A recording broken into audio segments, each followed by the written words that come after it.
أعوذ بالله من الشيطان الرجيم بسم الله الرحمن الرحيم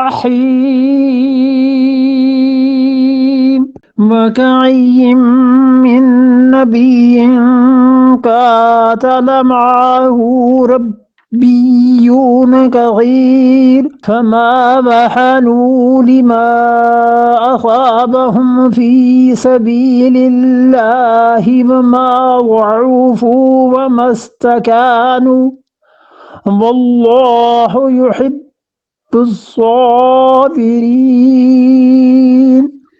وَكَأَيٍّ، اور تم کہتے ہو یہ حالت کیوں پیش آئی، اور رسول اللہ صلی اللہ علیہ وسلم کے ساتھ تم تھے اور زخمی کیوں ہو گئے. وَكَأَيٍّ مِّن نَبِيٍّ، اور کتنے ہی نبی تھے. کأین کم، کتنے ہی نبی تھے علیہ الصلوۃ والسلام. قاتل معہ، ان کی معیت میں ان کے ساتھ رہ کر ان کی مدد کرنے کے لیے لڑے ہیں ربیون کثیر، کتنے ہی اللہ والے لوگ.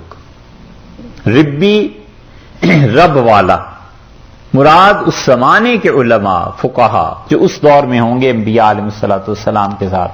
اور بعض حضرات کہتے ہیں کہ اس کا مطلب یہ ہے کہ بہت سی اللہ کی ایسی مخلوق جو حقیقی معنی میں خدا کے اچھے بندے تھے. وَكَأَيٍّ مِّن نَبِيٍّ قَاتَلَ مَعَهُ رِبِّيُّونَ كَثِيرٌ، اور کتنے ہی انبیاء علیہ الصلوۃ والسلام ایسے تھے جن کی نصرت اور معیت کے لیے ان کے ساتھ رہ کر کافروں کے خلاف لڑے ہیں بہت سے اللہ والے. فَمَا وَهَنُوا لِمَا أَصَابَهُمْ فِي سَبِيلِ اللَّهِ، سو نہیں ہوا وَهَنُوا، ان کی ہمت کم ہو گئی ہو، ان کا دل کمزور ہو گیا ہو. لما اصابہم، جو چیز انہیں پہنچی ہے، تکالیف مصائب، فی سبیل اللہ، اللہ کی راہ، بالکل کم ہمت نہیں ہوئی، بد دل نہیں ہوئی. وما ضعفوا، اور نہ ہی ان میں کوئی کمزوری آئی. وما استکانوا، اور نہ ہی وہ تھکے. تین چیزیں ذکر کی ہیں، وہن، ضعف اور استکان. فما وہنوا، وہ لوگ وہن کا شکار نہیں ہوئے، بد ہمتی، دل کی کمزوری.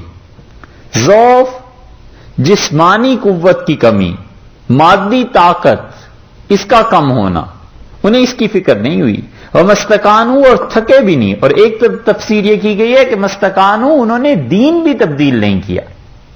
اور یہ بہت مناسب یہاں اس کا ترجمہ کیا ہے جس نے بھی کیا ہے، کیونکہ اوپر بات یہ آئی تھی نا کہ اگر رسول اللہ صلی اللہ علیہ وسلم کو کچھ ہو جائے تو کیا تم اپنا دین بدل لو گے. اور یہاں اسی مناسبت سے فرمایا کہ کتنے ہی اللہ والے تھے جو اپنے انبیاء علیہ الصلوۃ والسلام کی معیت میں ان کے ساتھ رہ کے کافروں کے خلاف لڑے ہیں. اور مستکانو، ان میں سے کوئی دین نہیں بدلنے والا تھا، بالکل وہ دین کو انہوں نے تبدیل نہیں کیا. واللہ یحب الصابرین، اور اللہ محبت کرتا ہے صبر کرنے والے لوگوں کے ساتھ.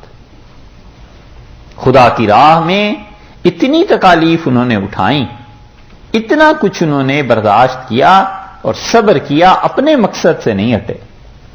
اس لیے آدمی جب کوئی کام کرنا چاہے نا زندگی میں، بڑا صبر کرنا پڑتا ہے. مٹی میں ملے اور آگ جلے، مٹی میں ملے اور آگ جلے، جب اینٹ بنے تب کام چلے. تو مٹی میں ملتا ہے بڑے کام کے لیے، اور آگ میں بھٹی پہ چڑھ جاتا ہے آدمی، تب جا کر کہیں پختہ ہوتا ہے. اور پھر اللہ اس سے دین کا کام لے لیتا ہے. دین کے کام اتنے آسان ہی ہوتے تو ساری دنیا دین ہی کے کام کر رہی ہوتی. اس میں تکالیف، مصائب، پریشانیاں، یہ چیزیں آتی ہیں. اللہ نے کہا دنیا چاہیے وہ لے لو، آخرت چاہیے تو آخرت کا ثواب ہم دیں گے، لیکن قدر حقیقت میں ان لوگوں کی ہے جو شکر کرنے والے ہیں، ہم انہیں جزا دیں گے.